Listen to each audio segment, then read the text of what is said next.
جو انسان لوگوں کی غیبت کرنے کی حرص رکھتا ہے، لوگ گالیاں سناتے ہیں، اور جو بندہ باتیں بہت کرتا ہے اس کی باتوں سے لوگ اکتا جاتے ہیں۔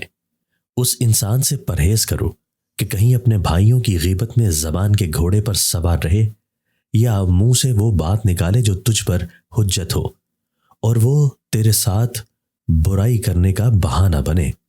فاسق کی برائی بیان کرنا غیبت نہیں، اور ڈھلمل یقین آدمی کا کوئی دین نہیں۔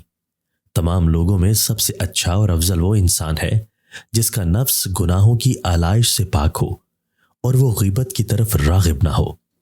وہ انسان فضیلت و بزرگی میں کامیاب ہے جو اپنے غضب پر غالب آئے اور جذبات و شہوت کا مال ہو جائے۔ غضب ایک بھڑکتی آگ ہے، جو بندہ اسے پی جائے وہ آگ کو بجھا دیتا ہے، اور جو اسے بجھا دے وہ خود جل کر راکھ ہو جاتا ہے۔ غصے کی باتوں کے ساتھ خندہ پیشانی کا نام نہیں، اور سرداری مصاحب انتقام نہیں۔ جو بندہ مغلوب الغضب ہوتا ہے، غصہ اس پر غالب آ جاتا ہے، وہ بھی سلامت نہیں رہتا۔ اللہ تعالیٰ کی بارگاہ میں سب سے زیادہ مبغوث وہ بندہ ہے جس کو صرف پیٹ بھرنے اور شرمگاہ کی حاجت کرنے کی فکر ہو، اور بس۔ جلدی میں جو غصہ آئے اس کو بردباری سے مٹانا سیکھو، اور اپنی جہالت اور نادانی کو علم کے ذریعے چھپانا سیکھو۔ لوگ جو کچھ تیری نسبت شکایت کرتے اور برا بھلا کہتے ہیں، اس سے تنگ دل اور خفا نہ ہو، کیونکہ جو کچھ وہ کہتے ہیں اگر درست ہے تو یہ تیرا قصور نہیں۔ جو انسان اپنی سلطنت اور قوت کو اپنے دین کا خادم بناتا ہے، تمام زور آور بادشاہ اس کے حکم کے متی ہو جاتے ہیں۔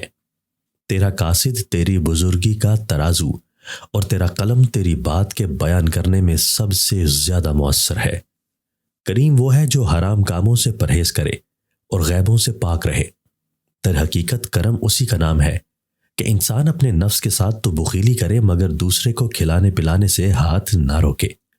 جو انسان ادرک کا پانی نہار منہ پیتا ہے، اس کو زندگی میں کبھی طاقت، عقل اور صحت کی کمی نہیں ہوتی۔ کرم و سخاوت نہایت ہی بہترین خصلت ہے۔ کرم یہی ہے کہ آدمی برائیوں سے بے لاگ رہے، اور پرہیزگاری اتنی ہی ہے کہ گناہوں سے پاک ہی رہے۔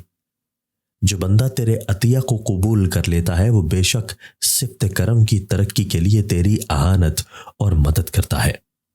سب سے برا وہ شخص ہے کہ اس کے شر کے مارے لوگ اس سے پرہیز کریں۔ ہلاکت میں ڈالنے والے گناہوں اور اللہ کو ناراض کرنے والے عیبوں سے پرہیز کرو۔